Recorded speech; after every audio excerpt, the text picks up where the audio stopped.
Bridge Mohan योग केंद्र में आप सबका स्वागत करते हैं। और आज मैं आपको पेल्विक एरिया को कैसे हेल्दी बनाएं, अपने गर्भाशय को, यूटेरस को कैसे हम स्वस्थ बनाएं, और पीसीओडी की समस्या, लिकोरिया की समस्या, साथ ही साथ ब्लीडिंग की समस्या, ज़्यादा ब्लीडिंग होना, कम ब्लीडिंग होना, और मासिक धर्म में अनियमितता, माहवारी की अनियमितता हो जाना, उसमें कभी कभी तेज दर्द होना, ये सारी समस्या को कैसे दूर करेंगे। उसके लिए आपको घुटना के बल बैठ करके वज्रासन में और घुटने के बल खड़ा हो जाइए। घुटना के बल खड़ा हो जाना, बहुत अच्छा। अब दोनों हाथ को कमर के पास ले आइए और अंगूठा आगे की तरफ रहेगा, इस प्रकार से, ऐसे। हाँ, और धीरे धीरे सांस को भरते हुए पीछे की तरफ जाइए। 3 बार करेंगे। सांस को भरते हुए अपने पीठ को पीछे की तरफ ले जाइए, झुकाइए और फिर आगे हो जाइए। इस क्रिया को 3 बार करिए। बैठ करके आराम आराम से कर सकते हैं। यदि किसी भाई बहन को करने में यदि घुटना के पास दबाव बनता है, गड़ता है, तो घुटना के नीचे आप कोई तौलिया लपेट करके, कंबल लपेट के रख सकते हैं और इस अभ्यास को दोहरा सकते हैं। नहीं तो अभ्यास बिना कंबल के भी आप कर सकते हैं। आपको देखना है करना क्या है कि इस प्रकार से आपको बैठना है। मैं इधर से भी दिखा देता हूँ। और दोनों हथेली को कमर के पास रख करके और सांस को भरते हुए पीछे की तरफ ले जाएंगे। गर्दन को जब पीछे की तरफ झुकाएंगे तो गर्दन पे दबाव बनेगा। पीछे झुकाइए एक बार और, क्योंकि जब समस्या बढ़ती है तो कभी कभी ना थायराइड भी बढ़ जाता है। तो मैं दिखाना चाहूँगा कि पीछे ले जाने पे गर्दन कैसे तनता है। तो ठीक यही एरिया में जो आप देख रहे हैं, गर्दन का बीच वाला इलाका, यहीं पर आपका थायराइड ग्लैंड होता है। तो हमारा थायराइड ग्लैंड भी एक्टिव हो रहा है और वहाँ से हार्मोन भी बैलेंस में निकलना शुरू हो जाएगा। और ये जो समस्या है गर्भाशय की, पीसीओडी की समस्या, यूटेरस की समस्या, और धीरे धीरे आपकी दूर होती चली जाएगी। साथ ही साथ क्योंकि जिनको भी गर्भाशय की समस्या होती है, बांझपन, नपुंसकता की समस्या होती है, तो भाई हो चाहे पुरुष हो, बहन हो, उनको कमर में भी दर्द शुरू हो जाता है, जिनको माहवारी की समस्या होती है। इसलिए यह अभ्यास माहवारी के साथ साथ हमारा गर्भाशय भी हेल्दी कर रहा है और हमारे कमर को भी हेल्दी बना रहा है। यानी एक साथ कई लाभ आपको मिल रहे हैं। दूसरा अभ्यास करेंगे, दोनों हाथ को ऊपर की तरफ उठाएंगे और एक एक हाथ को अपने पीछे एड़ी की तरफ ले जाएंगे, साइड से। हाँ, इस प्रकार से एड़ी को पकड़ना है। हाँ, देखेंगे, एक एड़ी को पकड़ा, फिर दूसरे एड़ी को भी पकड़ा। देखिए, काफ़ी अच्छा अभ्यास यहाँ पर। और माथा को पीछे लटका देंगे और काफ़ी एकदम 100% सही, यानी घुटना से कमर तक 90 डिग्री और घुटना से एड़ी तक भी आपका 90 डिग्री मुड़ा हुआ है। और आप देख सकते हैं यहाँ पर जो साधक कर रहे हैं, इनकी उम्र लगभग 64-65 साल हो रही है और बिल्कुल शुद्ध और सात्विक अभ्यास। गर्दन पीछे तना हुआ है और इसमें आपको 4-5 सेकंड होल्ड करना है और अपनी समस्या का समाधान 100% पाइए। फिर धीरे धीरे हाथ को एक बार उठ जाएंगे। और बहन जी का भी प्रयास जारी है और काफ़ी अच्छा अभ्यास कर रहे हैं। और इस अभ्यास को दोहराते रहिए। 3 बार मात्र दोहरा दीजिए। एक बार करिए बहन जी, बहुत अच्छा अभ्यास।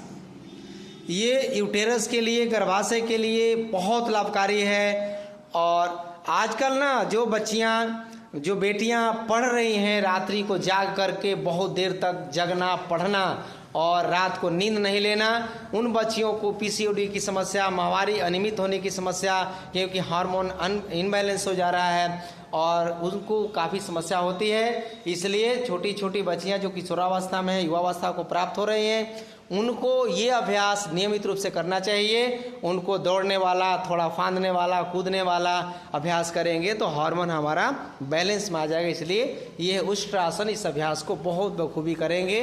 तो इस अभ्यास को करने के बाद धीरे धीरे हाथ को सामने लाइए और बैठ जाइए। इसके बाद पीठ के बल लेट जाइए और 3 आसन वहीं से मात्र कर लेंगे। अब बैठ के करने वाले अभ्यास के बाद पीठ के बल लेट के करने वाले 3 आसन आपको करने हैं। अपनी समस्या के समाधान के लिए। बहुत लाभकारी है, आप विश्वास करिए, चमत्कार जैसा लाभ मिलेगा। दोनों हथेली को एड़ी के पास ले जाइए और सांस भरते हुए अपने कमर को ऊपर की तरफ उठाइए, थोड़ा सा होल्ड करिए। इसमें आपको करना क्या है कि हमारा जो पेशाब का रास्ता है और शौच का रास्ता है उसको अंदर की तरफ खींचना है। उसे हम इंग्लिश में कीगल मसल कहते हैं, क्योंकि एक वैज्ञानिक थे कीगल, उनके नाम पर ही उस मसल्स का नाम रखा गया है। इसे संकुचन क्रिया भी कह सकते हैं, जैसे मुंह को ओठ को बंद करते हैं कस करके, या शौच करने के बाद देखे होंगे गाय भैंस गुदामार को सिकोड़ती है, फैलाती है, उस क्रिया को आपको करना है। ये मन से होगा। फिर डाउन करिए कमर को, इसे 3 बार करिए। इस प्रकार से लेट करके कमर को बिल्कुल ऊपर की तरफ उठाएंगे और अपने कीगल मसल को खींचेंगे अंदर की तरफ, कस के तानेंगे, बंद करेंगे, संकुचित करेंगे और फिर ढीला करते हुए नीचे की तरफ कमर को ले आएंगे। इस क्रिया को करिएगा 8 से 10 बार। यदि किसी भाई में स्पर्म काउंट नहीं है, नील जा रहा है, वो भी इस अभ्यास को करेंगे तो, क्योंकि यह जो मैं आज का अभ्यास बता रहा हूँ, ये चाहे बहन हो, चाहे भाई हो, चाहे महिला हो, चाहे पुरुष हो, दोनों के यौन समस्याओं के लिए, दोनों के रिप्रोडक्टिव सिस्टम को, दोनों के प्रजनन तंत्र को, प्रजनन अंग को हेल्दी बनाने के लिए है। ये हमारे लिए बहुत लाभकारी है। अब अगला अभ्यास करेंगे क्या हम कि दाहिना पैर के ऊपर बायां पैर रख दीजिए, ठीक, और दोनों हथेली एड़ी के पास रखिए, कमर के पास, और हथेली पर भार देते हुए कमर को ऊपर की तरफ उठाएंगे। एक ही इसमें पैर नीचे रहेगा, एक घुटना ऊपर है, और घुटना को थोड़ा आगे की तरफ दबाव देते हुए कमर को उठाएंगे। देखिए काफ़ी अच्छा अभ्यास आप देख सकते हैं। इस क्रिया को करना है और जो घुटना ऊपर है ना आपका, उसको थोड़ा दबाइए नीचे की तरफ। हाँ, ये क्रिया, बस।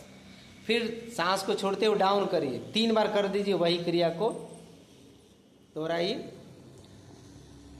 आप देखिए इस अभ्यास को, एक पैर दूसरे पैर पे है, दाहिना पैर पर भार देते हुए दोनों हथेलियों को बैलेंस करते हुए कमर को ऊपर उठाएंगे, सांस भरते हुए, और कीगल मसल को खींचना है। फिर धीरे धीरे डाउन कर लीजिए। अब पैर को बदल लीजिए।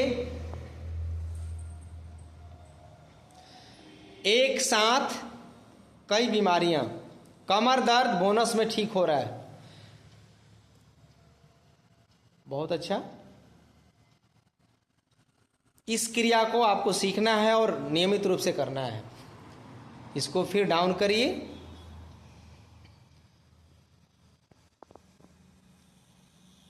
बहुत तेजी से ये समस्या फैल रही है।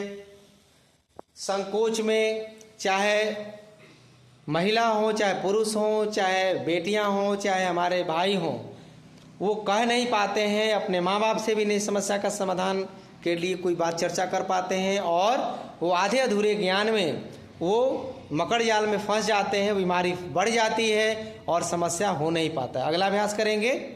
अब दोनों पैरों को मोड़ लीजिए, दोनों हाथ ऊपर ले आइए, माथे के ऊपर आपस में हाथ फंसा लीजिए और कस के ऊपर तानिए। हाथ आपका तना हुआ रहेगा, बिल्कुल तना हुआ रहेगा, यानी कमर से लेकर हथेली तक बिल्कुल स्ट्रेचिंग रहेगा। अब आपके दोनों पैर सटे हुए हैं, घुटना बाईं तरफ और दाईं तरफ आपको गिराना है इसको। अभी बहुत सुंदर। उल्टा हो जाएगा, पैर यदि दाएं है तो गर्दन बाएं, पैर बाएं है तो गर्दन दाएं की तरफ होगा। फिर सांसों को छोड़ते हुए पैर बीच में, सांसों को भरते हुए पैर आपका बाईं तरफ, गर्दन दाईं तरफ। बहुत अच्छा, इस अभ्यास को करना है। इसमें आपको देखना क्या है कि दोनों हाथ बिल्कुल ऊपर तना हुआ रहेगा, दोनों एड़ियाँ एक दूसरे पर, अंगूठा अंगूठे पर, घुटना घुटने पर। इस क्रिया को 4 से 5 बार दोहराना है आपको। हाथ बिल्कुल तना हुआ रहेगा, उसमें कोई कमी नहीं रखना है, और इस क्रिया को आप दोहराते रहिए 4 से 5 बार। आपको विशेष लाभ लेना है तो इस क्रिया को आप 8 से 10 बार करेंगे। फुल टोटल प्रॉब्लम को कैसे हम समाधान करेंगे, इस क्रिया के साथ करेंगे। आपको कहीं जाने की आवश्यकता नहीं है। आप ब्रिजमोहन योग चैनल को सब्सक्राइब, लाइक, कमेंट, शेयर जरूर करेंगे। और आपको यदि आपके परिवार में, आपके रिश्तेदार में कोई साथी, कोई मित्र हैं तो आप उनको ज़रूर बताइए। यौन समस्या हो जाना, प्रजनन तंत्र का समस्या में आ जाना, रिप्रोडक्टिव सिस्टम का फेल होना, ये समस्या आपकी यदि है तो इसको दूर करिए। विशेष करके अब दोनों पैरों को फैला दीजिए, हाथ बिल्कुल तना हुआ रहेगा, ऊपर खींच के रखेंगे, देखिए इस प्रकार से। और खींचने के बाद दोनों पैर फैला करके और उसे गिराएंगे, अलग अलग गिरने देंगे। यहाँ आप देखेंगे एक पैर आपका इधर मुड़ा है, एक पैर आपको उधर मुड़ा हुआ है, एक एड़ी के पास दूसरा घुटना टच कर रहा है। फिर इसी क्रिया को दूसरी तरफ से दोहरा दीजिए। सावधानी रखना है कि हाथ बिल्कुल तान के रखेंगे, उसमें कोई कोताही नहीं बरतेंगे। और पैर आपका अलग अलग दिशाओं में जा रहा है और स्ट्रेचिंग को बहुत खूबसूरती के साथ करेंगे। यहाँ आप देख सकते हैं बहुत शानदार तरीके से अभ्यास किया जा रहा है।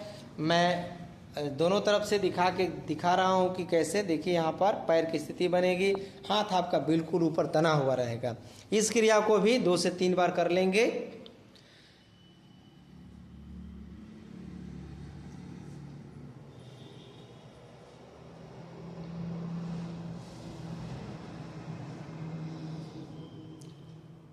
बहुत अच्छा, काफ़ी खूबसूरत अभ्यास, एकदम 100% लाभ।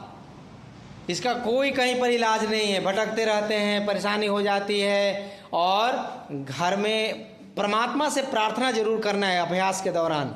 अभ्यास करते समय आप सूर्य देवता से प्रार्थना करिए, आप चंद्र देवता से प्रार्थना करिए, आप पृथ्वी, जल, अग्नि, वायु, आकाश 5 तत्वों को ध्यान करिए कि आप हमारी समस्या का समाधान करिए, और जिन अंगों में समस्या उसको भी आप बैलेंस में कर दीजिए।